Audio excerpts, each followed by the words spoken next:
Welcome to Here Where You Belong, your go-to podcast for exploring belonging with your host and belonging expert, Dea Irby. We are thrilled to have you join us. Together, we'll dive into the depths of what it means for each of us to find our own place in the world, whether it's within our communities, our relationships, or within ourselves. Today's episode is meant to inspire, uplift, and remind you that no matter where you are or where you're headed, you have a place where you truly belong. So grab a cozy spot and settle in. Welcome to Here Where You Belong. Hello, awesome belongers. Welcome home to Here Where You Belong podcast. Today's guest spent more than 20 years searching for success, only to discover that where he truly belonged was where God had called him from the very beginning. I'm Dea, your host. Get ready to be inspired and blessed, and help me welcome our guest today, Jason Ward. Hey, Jason. Hey, Dea, thanks so much for inviting me to your podcast, and it's an honor to be here. I'm so glad you're here. Well, let me tell you a bit more about our guest. Jason is the creative director, photographer, entrepreneur, author, and founder of Storm the Beach Advertising. For more than 2 decades, Jason built a successful career in advertising, education, and business. Yet, deep inside, he always sensed he was searching for something more than recognition, achievement, or the next accomplishment.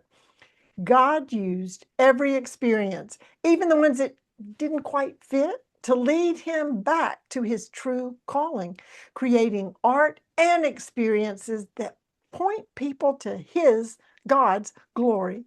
Today, Jason helps others discover what he calls their gold thread, the unique story God has been weaving through their lives all along. In his book, Find Your Gold Thread, he encourages readers to step back, recognize the moments that have shaped them, and move forward with greater clarity, purpose, and confidence.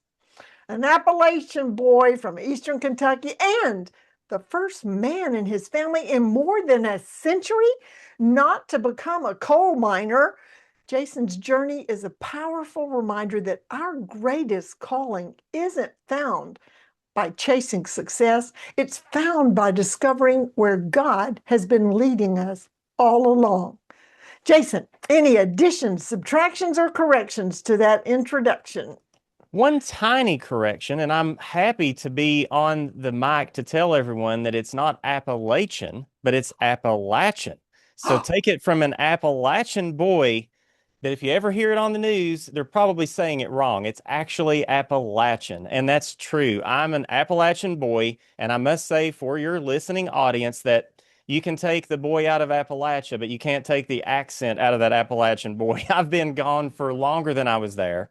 I just went back for my 30-year high school reunion, and I will have to say, those 18 years that I was in Appalachia, they stuck with me, and I still sound just like I was always there. So hopefully you can understand me, and we don't need subtitles. So nobody, when you went back for your high school reunion, nobody said, "What happened? You've been away from here. You sound different." No, and even if the accent did temper down a little bit, as soon as I got back with my old high school buddies, it probably got back to its original tenor. So back where you belong, maybe. Well, maybe not. Let's see where God led you, because I have you here to tell your story or stories about that search that you had for belonging and how you found it. What happened that helped you find it, or how are you helping other people, maybe through helping people find that gold thread? And any stories you want to tell, sure. I mean, go for it. I might ask you a follow-up question, but sure. The mic. So I will drop the needle into this one specific moment in my life, only a few years back. I got my cup of coffee and I woke up early and I went outside and opened the door from this luxury mountaintop Airbnb vacation home. It was perched high up on this mountain in the Ouachita Mountains of Oklahoma, and I could see for about 40 miles out over the horizon. And I stood there with this cup of coffee, and then I realized, I would have never dreamed that I would have such an opportunity to be standing here. But this home where I'm currently standing, I actually had the pleasure of designing it and building it and watching it come to a reality. And I stood there on this beautiful morning by myself, and it was one of those moments where I was spending time with God and just being thankful for all the blessings He had given me. And I asked Him silently, how did I get here? And how did I have the opportunity to build this multi-million-dollar mountaintop resort? And how did I get this privilege to be here right now, coming all the way from Paintsville, Kentucky, son of a coal miner in the Appalachian Mountains? How did I get here? And it was just like the Holy Spirit stirred in me and was answering kind of like, well, if you really want to know, I'll show you how you got here. And in that moment, it was like one of those moments where people describe seeing their whole lives kind of flash before their eyes. I saw my whole life in a compressed state, like a hyperlapse scene in a movie, but it was going backwards in reverse. And I saw all the little milestone moments of my career. And this epiphany happened where I could suddenly trace back my entire career to a single sheet of paper that was given to me by my seventh grade science teacher. And without her handing me that sheet of paper, everything in my life, career, journey would have been totally different. But that one piece of paper set everything in motion. And one by one, God revealed to me how the people, the events, the little seemingly random things that happened along the way weren't just random, but they were ordained. He had them planned all along, because if they weren't planned all along, the chances of any of those happening would have been probably longer odds than going into a Las Vegas casino and winning. This was incredible how He wove every single element of my life in order with precision to make the next door open. And I started thinking, if that's true of my life, this has to be true of other people. Maybe everybody has this little gold thread that runs through their lives. And if they can only trace that out, it might help them make sense of why God put them in the situations where they find themselves, and have the things happen that make them who they are and where they live, the things they love to do, what they're good at. All of that's not just an accident. That's ordained by God from the very beginning. So now let me take you back to the beginning, and I'll tell you what that sheet of paper was. Thank you. I'm sitting here going, tell me about the paper. Yes, I will tell you. Since I was really, really young, I always had a stirring to be an artist. I had an uncle who drew beautiful pictures, and he drew horses and barns and different things like that. And I thought, you know what, he's cool, so I need to be able to do that. And that was sort of the beginning stages of my gold thread, is that I wanted so bad to be an artist and to be welcomed, I guess, into that art community and have that validation of, yes, you have what it takes as an artist. And so I drew pictures all the time, and I entered contests constantly, but I never really won anything. And it was really frustrating for a young aspiring artist to just keep putting effort and energy into something but never actually winning. It got exhausting. Like, what is this? Why am I even trying anymore? Well, I wanted to go to space camp, but my family couldn't afford to send me. And one day, my seventh grade science teacher comes in the room with a stack of papers, and she said, "Hey, boys and girls, I've got a great opportunity. I have an application for a scholarship, and you could win a trip to space camp." And at that moment, it was like there was no other paper in the world that was more important than that piece of paper. I'm like, you just give me that paper, and I'll do whatever it says. There was two ways you could enter this contest. You could either write an essay or you could paint a picture. I was out on the essay. At that particular time, I hadn't been awakened to my love of writing yet. But I thought, you know what? I can paint a picture. But here's the deal. I'm going to enter this contest. I'm going to give it everything I've got. And I made a vow to God that if I did not win this contest, that I would never draw another picture as long as I lived. And I meant it. I meant business, because I was tired of putting my effort and energy into something and getting nothing in return. And at seventh, middle school's tough. It is. In your seventh grade. Yeah, just what a tough time. And that's when I think a lot of kids make vows and they decide who they are. That's when you're really putting it all together. And I entered that contest, and I did put everything I had into that. And it was a long waiting game too. They did on the application, they did a deadline of, I think they were going to announce the winner by April 1st. So I was at that mailbox every single day. From April 1st forward, I was there. As soon as the bus dropped me off, I went straight to that mailbox to see if I had anything.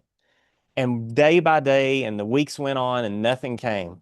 And mom was starting to kind of give me that sort of pitiful little letdown speech like, art's very subjective, Jay boy. And although we thought you did a fantastic job, somebody else may have chosen something else. And we think you did a great job on your painting. And by May 1st, I was really starting to lean into this vow. Like, I'm done. Forget it. I'm over it. I'm never drawing another picture as long as I live.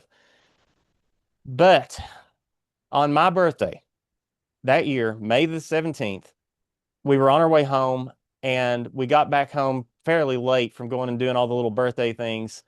We got to that mailbox, and by this time I hadn't checked it in about a week. And mom had to unbuckle her seatbelt and turn sideways in the van to get this package out of the mailbox because it was this huge manila envelope that was shoved into that box. And she pulls it out and she goes, "Hey, Jay boy, this is for you."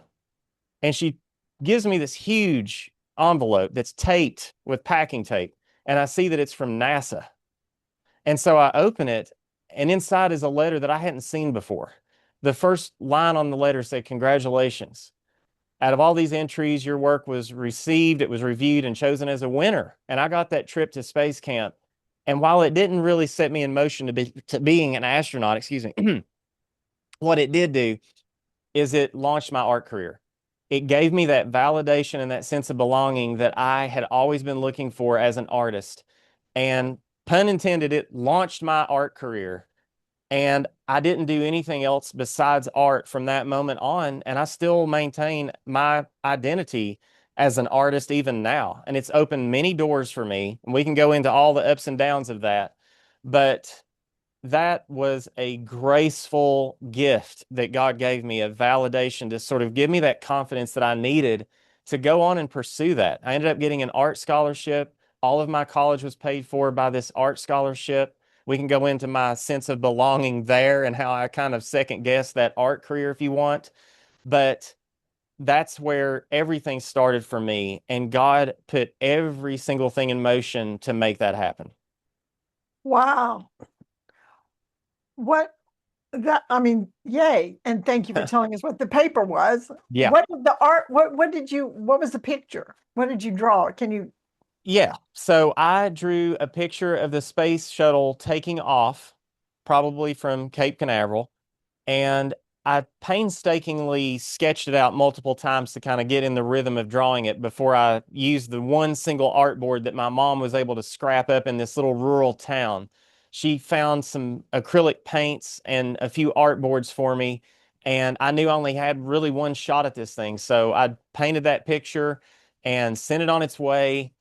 And I won that trip in my seventh grade year, which would have been 1991. In the fall of 91, I attended space camp. And after that, I was just on fire for art. I entered every single contest coming and going. And then later, a teacher pulled me inside and said, "Jason, I just want you to know something. I know you haven't won a lot of awards, but I have heard through the grapevine that some of the reasons you didn't win were because your work was disqualified, because the people on the judging panel didn't think that a kid actually drew it. They thought that the parents had done it." You And know so that's what? why, yeah. That happened to my husband when he was in school. He drew a Mm-hmm. picture of Pegasus, and it was so good they thought he had traced it, and he Mm-hmm. hadn't, and they Yep. disqualified him. Yep. That's what isn't that rewarding to know the Yeah. reason all It those gives years? you a little bit of vindication. It's like, yeah, it was that good. It got kicked out of the competition because it was that good. Yeah. No, it was good hearing that after the fact, but it didn't feel very good in the moment. No, no, of course not. And you're Yeah. like, what? It was great. What do I have to know? What do I have to do? What a wonderful story. And I see how it inspired you with your gold thread to help other people find their gold thread, and you belong to your story and how you help other people belong to their gold thread. And with Well, this, it is time to take a quick break. So we we'll can get be, into a little bit more of that too after the break. oh, we will, we will. We'll be right back with Jason Ward.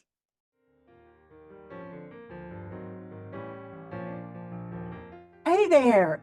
Isn't my guest amazing? So glad you joined us today. In this world that often feels disconnected, building community and fostering belonging are essential. That's why I created this podcast, to bring inspiring people to you, to encourage you to create that sense of belonging and community, no matter where you are. If you're being blessed by my guest, and we have some more, like, subscribe, and share this podcast. You know who needs to hear this. Stay connected, stay true to yourself, and always remember, you belong. Now, back to our amazing guest.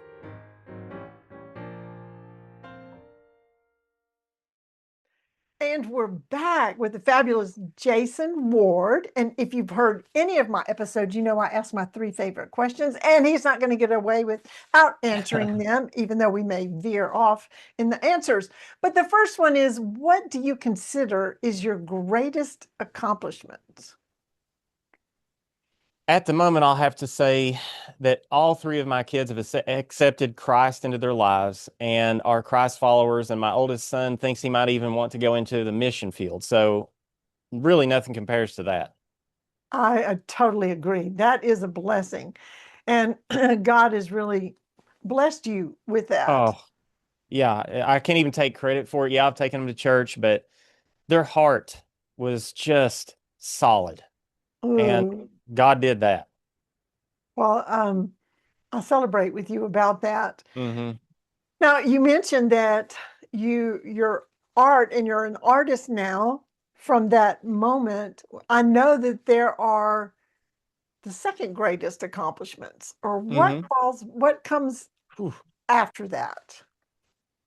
Well, I have done a lot with art. I've been very blessed. I've had photographs that have been featured on the covers of magazines and many, many photos that have been printed and published. And I've shot TV commercials that have aired all over the country. I've built a few really nice vacation homes, but one of my favorite art projects, the biggest single art project I believe I've ever done, was that I built a waterfall behind one of my short-term rental properties. And it was one of those moments where I didn't really know if I could do it or not, but I was willing to try. And this was a gamble because this wasn't just messing up the hill behind a property. This was putting thousands of dollars in play on the line as a gamble that it might work. And it came out amazing. The water stays crystal clear. And when people go and visit that cabin and they stay at that home, it's almost like I just followed God's cues. I looked at the most beautiful waterfall that I had ever seen. I took pictures of it. It was in my photography portfolio. It was called Whiskey Falls, north of Broken Bow, Oklahoma. And I tried to recreate that waterfall to the best of my ability. I tried to copy God and build that waterfall. And when you read the notes in the little guest book that people write about their experience staying there, it almost reads like a prayer journal. How they are refreshed and restored by being there next to that waterfall and the experience that it's been able to create for them. And that's really, really rewarding. So that's a distant third or fourth. But it was a big project, big art project. How long did it take? Months. It took months. And about Months. $75,000 worth of equipment, rock, and materials, and pumps and plumbing. And And if I how got a many quote, doubters were there? Oh, what are you doing? You're wasting money. I remember a moment when I was down in the pit and there's dust flying around and big equipment and there's rocks that weigh 3,000 pounds that are dangling over my head by a rope. And I look up and I see the diesel exhaust going out of that big excavator. And at that moment, I saw just dollars going up in the air. Like, woof. What am I doing? You know, this is crazy. Well, I know that many people are enjoying that Well, I'm guessing that you were prompted by God to take on this project, or you Yeah. wouldn't have attempted it and or been successful. Well, it's almost like working out a muscle when you do something creative and you take risks. It strengthens you and gives you confidence to do something bigger and crazier the next time.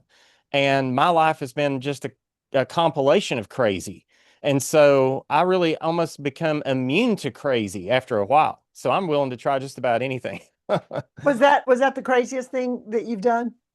Oh, I don't know. I've made movies. Artistically. Artistically, I've made movies. I've done product design. The lighting that is illuminating my face and my flowing hair at the moment is actually a product that I brought to market in 2013 or tried to bring to market in 2013. I started a lighting company and that was for video production and art. So it's still adjacent to art, but product design, I've got the smell of machine oil on my hands, and it's almost intoxicating to be in a machine shop and have that creative, oh my gosh, I can make anything in here. It's like So yeah, just beyond Tinker creativity. Toys and Yeah, Lego. just oh yeah, just an artist in a machine shop. Ugh, that's dangerous. That's a dangerous place to be, especially when you don't even know how much money you're spending at the moment. Oh, yeah, right. Yeah, prototyping. Yeah, yay. What second question? What makes you feel like you belong?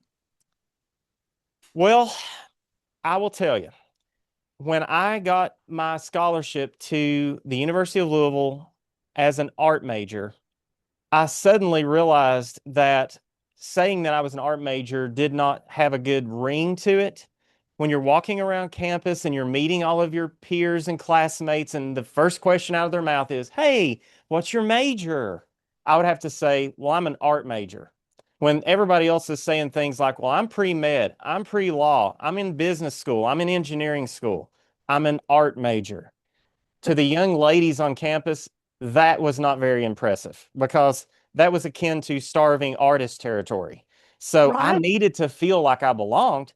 And so I needed to come up with an answer that was better than art major. Now, I couldn't change my major or else I'd lose my scholarship, but I did find a compromise. And that Okay. was I discovered advertising.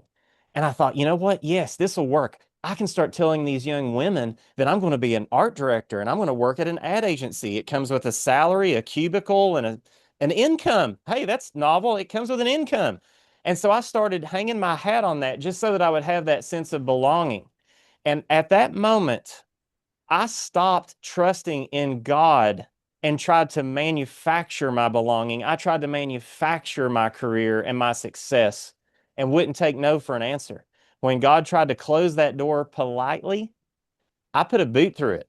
I didn't get into my grad school on the first round. I had to send multiple rounds of work and more letters and phone calls and begging them to let me into the program before they finally had pity on me and they let me in. And if I skip ahead, it's not been that easy because I really didn't belong in advertising. And God was gracious enough to sort of keep a door propped open and lead me back to that first love of art. And that's when I discovered the camera. That's when I discovered my real passion as a photographer. And I came up with an analogy, if you may allow me to use something from Kentucky. I went to the University of Louisville and my dorm was only a mile from Churchill Downs. And so let's talk about thoroughbreds for a minute. Beautiful horse country. You can't be in Kentucky and not know about the horses. So here's an Right. analogy. If you don't belong, here's the way I compare this. If you're working and living outside of God's calling for your life, it's just like a racehorse being hooked to a plow. It's not that that horse can't pull the plow. It's a horse. Of course it can pull the plow. But unless somebody leads that horse to the racetrack, how will it know that it was actually born to run? And then likewise, if you put a Clydesdale down in the middle of a racetrack, that horse is also going to feel equally out of place with no sense of belonging and be humiliated when all of the thoroughbreds are running circles around it. It's going to showcase God's purpose for its life much better, pulling something big and brawny and heavy.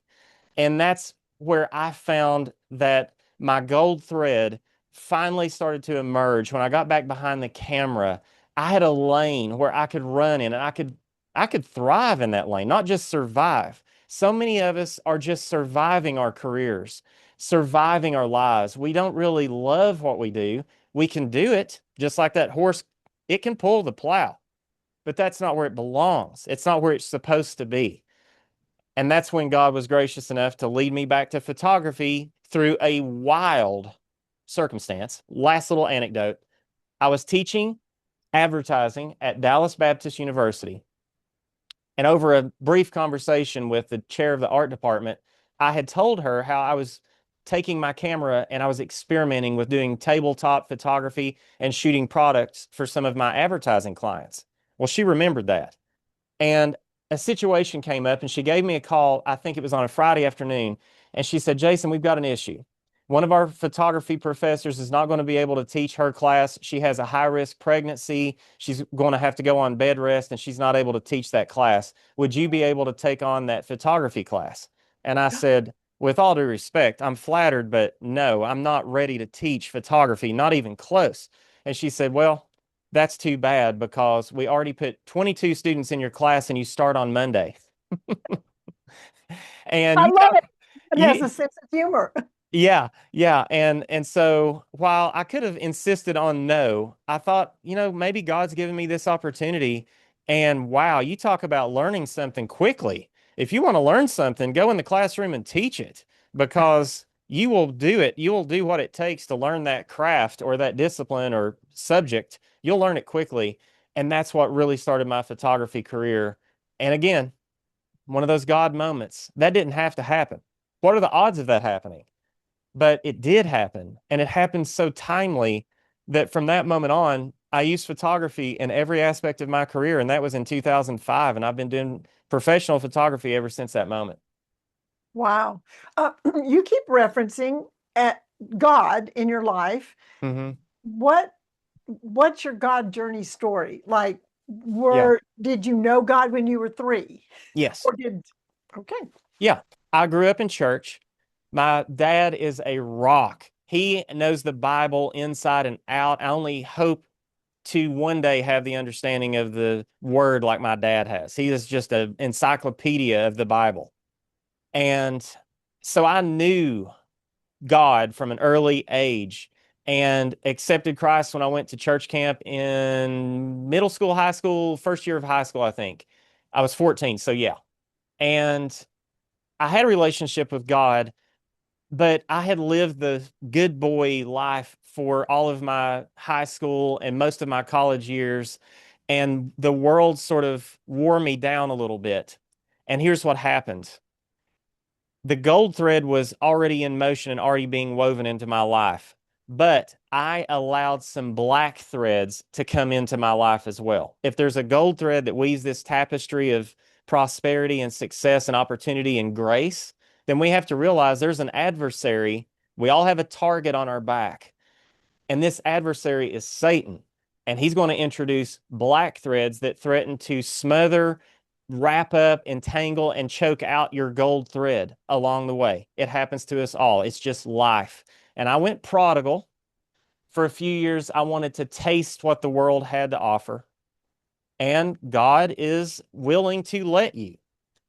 And I turned from him and experienced some of my black threads and saw what the world had to offer and became a little jaded. Things weren't really going my way. This is also when I forced my way into advertising school. This is in the exact same time period. I didn't listen to God's next prompting. I tried to do it my way. I tried to manufacture my success, and I also tried to manufacture my happiness. And once again, God showed up and was gracious enough to allow me to meet a girl, a random chance meeting in an ice cream shop in Fort Worth, Texas, in the summer of 2001. And he used her as a catalyst to bring me back to him because she was way too young for me, way too pure for me. She was a Christian girl.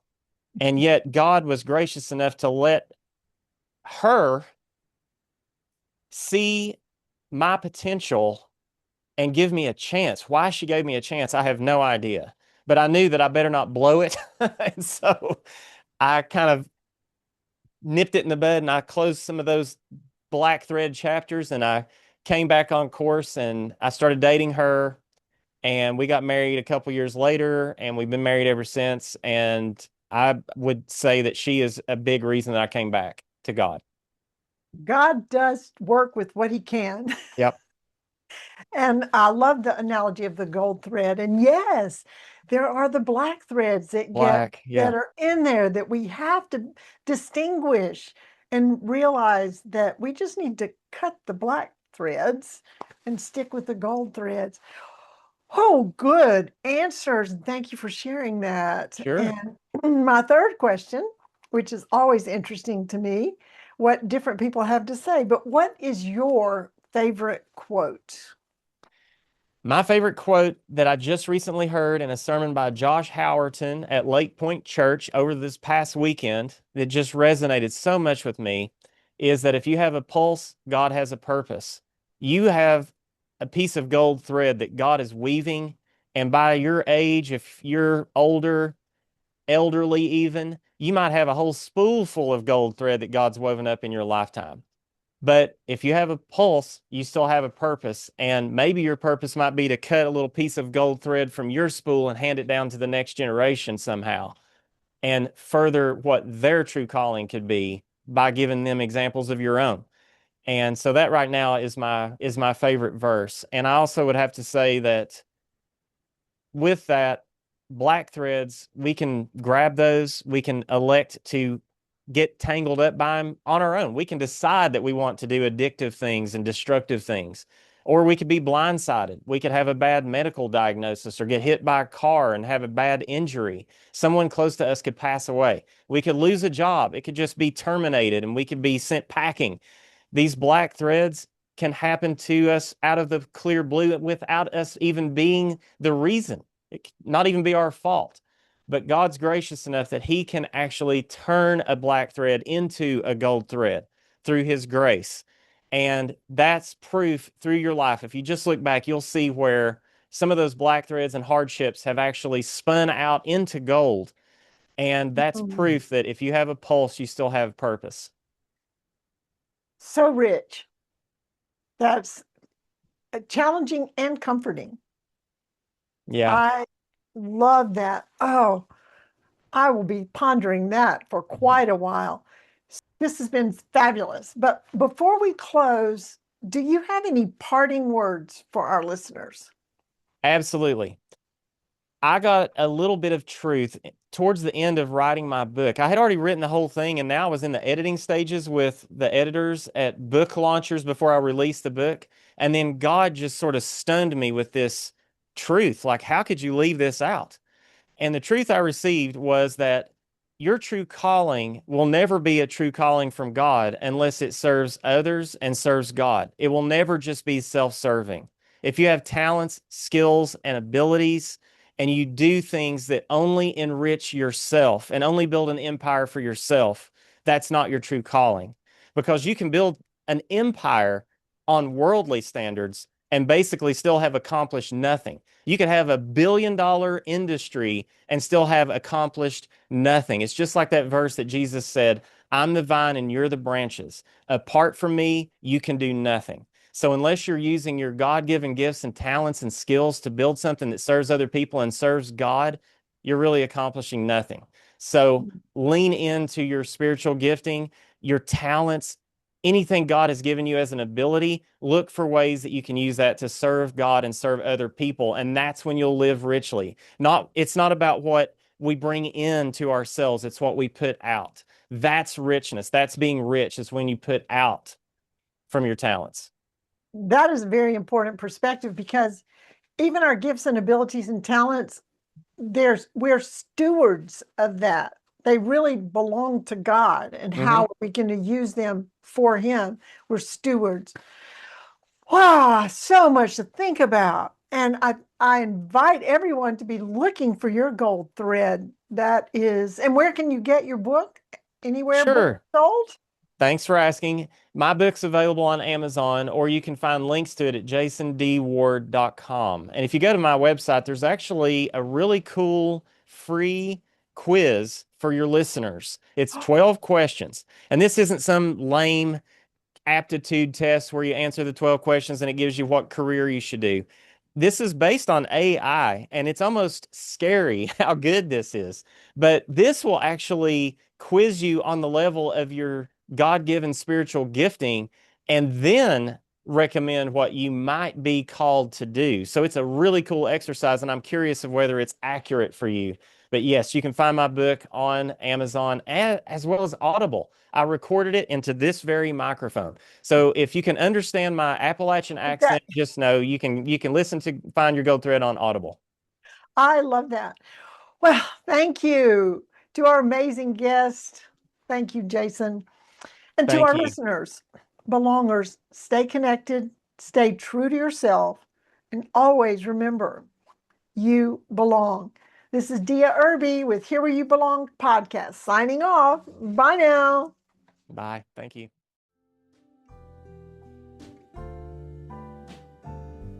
Thanks for tuning in to Here Where You Belong. We hope today's episode has inspired you to embrace the beauty of belonging in your own life.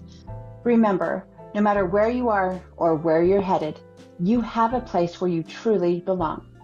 Join us again next time for more insightful conversations and heartwarming stories. Until then, stay connected, stay true to yourself, and always remember that you belong.